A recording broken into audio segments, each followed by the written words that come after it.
नमस्कार, सलाम। आज हम BA सेकंड ईयर के निसाब में शामिल किताब इंतखाब नसर में सबक शिबली का मुताला करेंगे। 50 साल और वो भी हिजरी नहीं ईसवी, नसफ सदी और वो भी कमरी नहीं शमसी। मुद्दत कुछ थोड़ी हुई, अल्लाह अकबर, उम्रें बीत गई, एक नहीं 2 पुश्तें गुजर गईं। बच्चे बूढ़े हो गए और जवान बूढ़े फूस होकर रहे। जो कुंवारे थे वो पोतों वाले हो गए और जिनके कद तीर की तरह सीधे थे वो झुकाकर कमान बन गए। तारीख और जंतरी से पूछिए तो ये जवाब पाइए और ये हिसाब सुनिए, लेकिन गफलत की थपकियों में अगर आ जाइए और भरोसा महज अपनी याददाश्त पर रखिए तो ऐसा लगने लगे कि जैसे अभी कल ही की तो बात है। 1914 ईस्वी व 1915 ईस्वी को दिन ही अभी गे गुजर हैं। कल रात ही का तो ख्वाब है।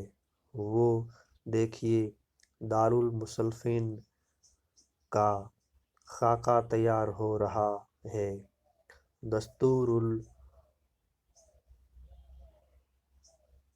उमल बन रहा है।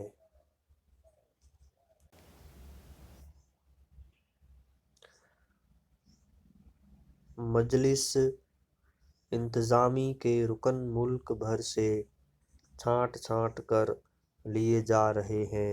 होनहार और नो उम्र रफीक चुने जा रहे हैं। इल्म व कलम की बिसात पर एक नई मजलिस मुरतब हो रही है। तहकीक व तसनीफ की मसंद पर जलवा आरा हो रहा है। सैयद सुलेमान नदवी या एक सच मदाह की ज़बान में सुलेमान आज़म और इंतज़ाम इमारत तबाह व अशाअत के सर शुक्र बने हुए हैं।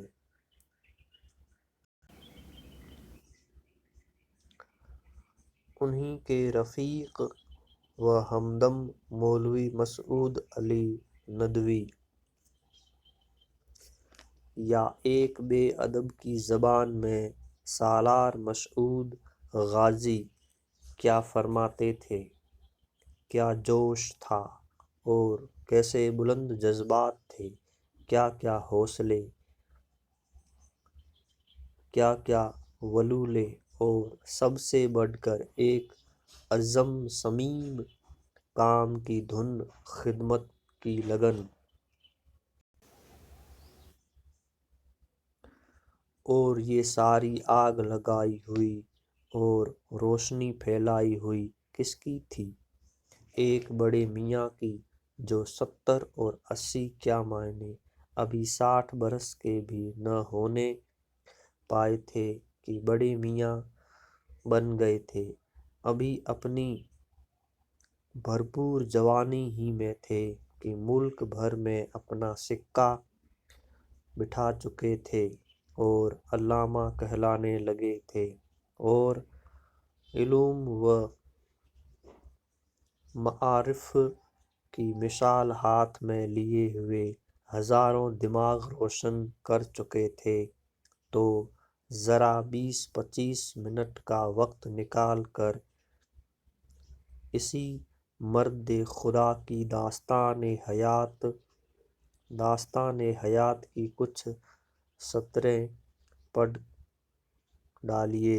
दास्तान कुछ उस शख्सियत की और कुछ उसकी कारगुजारी की, उसकी कारीगरी की कहानी, ना तमाम सी, अधूरी सी, सरसरी सी, बल्कि यूं कहिए कि उड़ी पड़ी सी शख्सियत। अपने होश की आंखें अभी कुछ खुल चली ही थीं और ज़माना 19वीं सदी ईस्वी के ख़त्म और 20वीं सदी के शुरू होने ही का था कि कानों में नाम मौलाना शिबली का अज़मत व तौक़ीर की राह से पढ़ने लगा। अक्सर हाली के साथ अतफ़ होकर और कभी उनसे हटकर, बल्कि कभी कटकर भी शोहरत ही सुनने में आई कि मौलाना इल्म फ़ज़ल के पेकर हैं और एक फ़ाज़िल हिम्मतदां और तारीख़ के बहरे बेकरां नसर के ताजदार, तो नज़्म के भी शहसवार। कुछ और तमीज़ आई तो अंदूह बाकायदा पढ़ना शुरू कर दिया और उसने मौलाना के इल्म फ़ज़ल का नक्श दिल पर और गहरा कर दिया। वालिद माजिद के हमराह लखनऊ में दारुल उलूम नदवह के जलसाए दस्तार बंदी में शिरकत की और वहीं पहली बार मौलाना की ज़ियारत के साथ 2 किताबें भी मौलाना की खरीद कर लीं। उनकी एक मारूफ मुतकलमाना किताब अल कलाम, दूसरी तारीख़ी रिसाइल शिबली, 9वीं दर्जे के स्कूली तालिबे इल्म और 14-15 के सन के लड़के की बिसात ही क्या थी।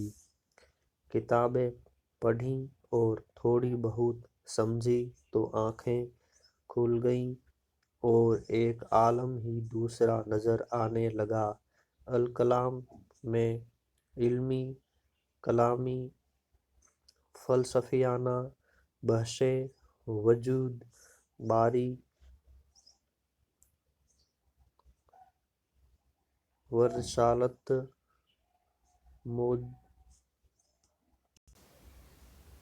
मुअज़्ज़ात अक़ीदाए आखिरत पर थीं और रिसाइल में बज़ बड़े मोरके के तारीख़ी मसलों का हल था। मज़मून उसके सारे ही अहम थे, लेकिन ये 3 मक़ाले तो दिल की गहराइयों में उतर गए। एक कुतुब खानाए अस्कंदरिया, दूसरे हक़ूक़ुल ज़मीन, तीसरे जुज़िया की तहक़ीक़। दोनों किताबों के लिखने वाले से अक़ीदत गहरी से गहरी पैदा हो गई और अब अंदोह का इंतज़ार हर महीने बेताबी से रहने लगा। औरंगज़ेब आलमगीर पर अंदोह में क़िसतवार मज़मून सोने पर सुहागा का काम कर गया। सोते जागते शिबली ही का ख़याली पेकर नज़र के سامنے رہنے لگا۔ سال ہی 1.5 سال بعد کالج میں پڑھنے کے لیے لکھنؤ منتقل ہو آیا اور آخر دوسری 6 ماہی کی کوئی تاریخ ہو گئی جب اپنے بڑے بھائی کے ساتھ علامہ کی خدمت میں حاضری کا اتفاق ہوا۔ وہ پہلی سالتاً حاضری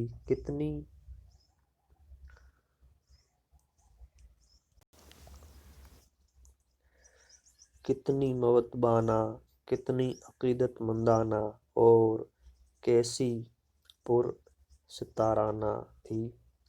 نام بتانے اور معمولی سے سوالوں کا جواب دینے میں زبان لڑکھڑانے لگی، ہمت جواب دے گئی۔ خیر، اس پہلی ملاقات کے بعد راہ کھل گئی اور شروع تو آمد و رفت رک کر کئی دن بعد ہوتی رہی اور پھر جلد ہی جلد ہونے لگی، کبھی تنہا اور کبھی اس وقت کے رفیق خصوصی مولوی عبدالباری ندوی کے ساتھ۔ ملاقات کا عام وقت سہ پہر کا تھا۔ ادھر سہ پہر ہوا، ادھر قدم خود بخود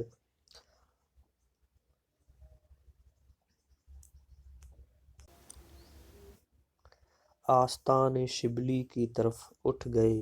اس وقت مولانا کی حیثیت گویا پیر و مرشد کی تھی۔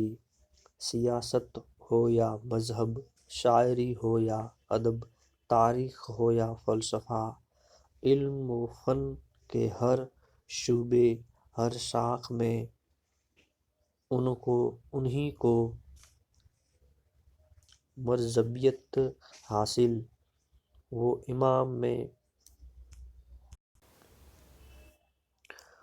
امام میں مقلد، وہ رہنما میں مسافر، وہ طبیب میں مریض۔ مولانا کا قیام اپنی وفات نومبر 1914 سے کچھ قبل تک عموماً بیشتر لکھنؤ ہی میں رہا۔ یہ اور بات ہے کہ کبھی کبھی لمبی مدت کے لیے وہ بمبئی، حیدرآباد وغیرہ بھی آتے جاتے رہے۔ اسی درمیان میں ایک وقت وہ بھی آیا جب مغربیت کے اثر سے میرے اوپر نشہ الحاد کا سوار ہو گیا اور مل، اسپینسر، ہکسلے وغیرہ کے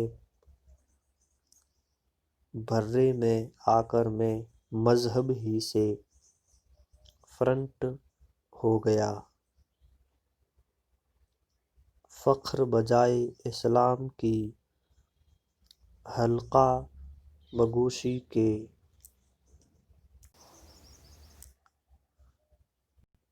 یا اقلیت اور لا ادریت پر کرنے لگا اور مذہب پر کچھ روز نہ چلا تو ساری جھنجھلاہٹ شبلی کی الکلام ہی پر اتار دی۔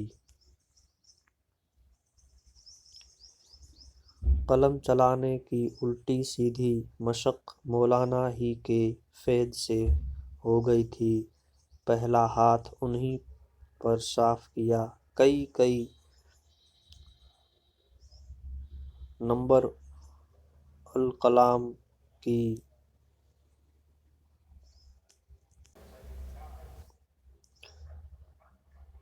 رد و قدح میں لکھنؤ کے ایک ماہ نامہ میں چہرے پر طالب علم کا نقاب ڈال لکھ ڈالے، حاضری کے معمول میں فرق کچھ تو اسی زمانے میں قدرتاً آیا، لیکن بہت زیادہ اس زمانے میں بھی نہ آنے پایا۔ نیاز مندی تو ادھر سے تھی، ادھر مولانا کی بزرگانہ شفقت تھی کہ لکھنے والے کا نام جان لینے کے بعد نہ ہٹی نہ گھٹی۔ شکریہ۔